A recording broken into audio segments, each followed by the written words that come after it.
Osama bin Laden dead or alive?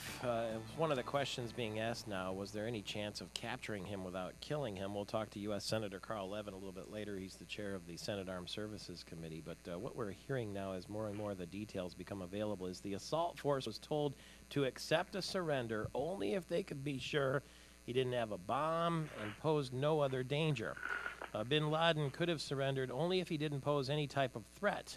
And the U.S. troops, if they were confident of that in terms of not having some sort of improvised explosives on his body or a hidden weapon, and somebody else said, one of the senior congressional aides said he would have had to have been naked for them to allow him to surrender, is what we're hearing. So they took him out, Osama bin Laden, the Navy SEALs did, and we'll talk about that with Senator Levin coming up a little bit later. Is he better off dead? I mean, I guess they got all sorts of information in terms of thumb drives and computers and DVDs and just a treasure trove of information, intelligence from that house in which he was living. But, maybe it's better that he's just gone. It's 46 minutes after the hour. Larry Olmsted writes for Forbes.com now. That's his new outlet. He's the author of Getting Into Guinness. Does some writing, too, for the USA Today. Good morning to you. Good morning, Michael. Cinco de Mayo tomorrow. Will you have a margarita in honor of it? You never know. Could happen. Have you been to Mexico lately? I've not been lately, but I'm actually running a column tomorrow about my favorite hotel in Mexico in honor of the occasion. Yeah, what is the hotel? Las Ventanas al Paraíso, the windows to paradise in Los Cabos. Yeah, that's on the Pacific, is it? Yep. Why do you like it so much? Oh, it's just like a little fantasy world. Oh, is it really? So you get to Mexico, but is there any authentic sort of Mexican flair, or is it like Jamaica or some of the other islands where you go and you just sort of go on the campus and enjoy the resort? It's not like that at all, mainly because Cabo is probably the safest part of Mexico, whereas when you go to Jamaica, you often don't want to leave your hotel because you shouldn't.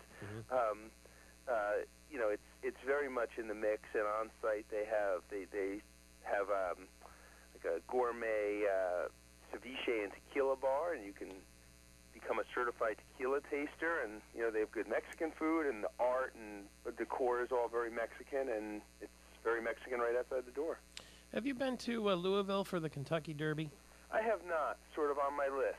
Yeah, bucket list thing to do. It's easy for us in the Midwest. We can get there, in the car with not too much trouble. And the big surprise, I guess, is that you can walk right up and buy a ticket the day of the event if you don't mind being in the infield or even certain parts of the grandstand. You won't have a seat, but you'll be able to standing room only walk around and have your mint julep and all that sort of thing. So that's on your bucket list. But I understand now your new column for Forbes.com is called The Great Life. And living like that, going to special events and cool places around the world, certainly it has given you a great life, hasn't it?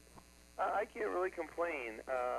I went to the Melbourne Cup, which is arguably a bigger horse race than the Kentucky Derby this fall, and it was a lot of fun. I can, recommend that.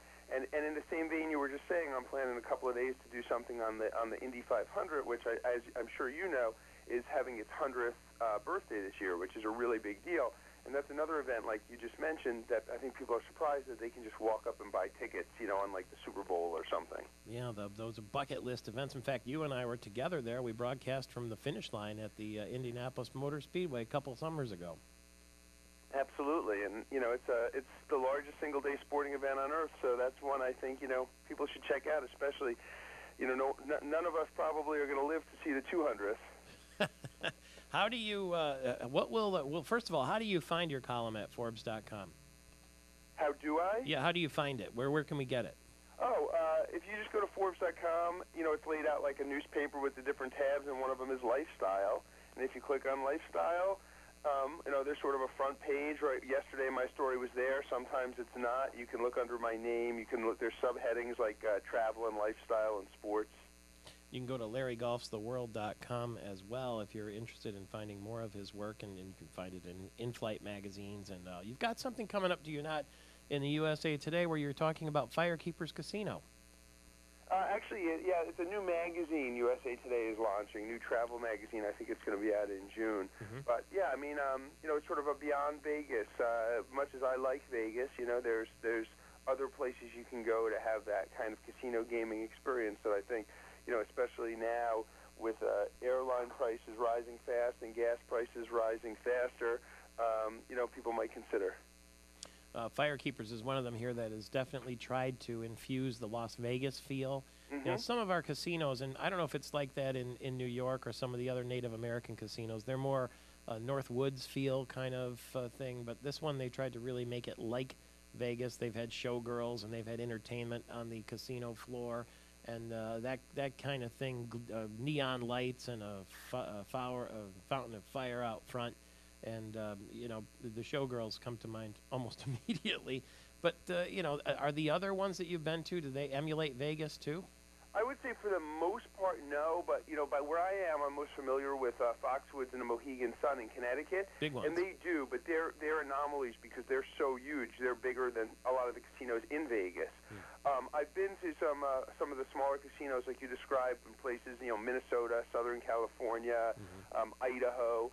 And no, they typically do not emulate, the Vegas experience. But one thing I kind of discovered while I was researching this article that one of my experts pointed out, which I hadn't realized, is that none of the other casino destinations, including Atlantic City, which is probably the biggest, outside of Vegas, Reno and Connecticut, which are the biggies, or Mississippi, has the entertainment. They've all copied the casinos, and they've all copied the celebrity chefs and even maybe the flaming fountains, but none of them have Celine Dion or hypnosis or magicians or that whole layer of Vegas that appeals to a lot of people. Yeah, and Elton John is becoming the entertainer in residence at Caesars now, I understand. So yeah, that's those big acts and the smaller acts and then the touring acts. So right. That's a big part of it. I've seen shows the last few times I've been to Vegas. I think it's something that really adds to the city. Larry Olmsted is the author of Getting into Guinness. He set a record in a casino for playing poker for 72 straight hours, and now with Forbes.com, it's Michael Patrick Shields.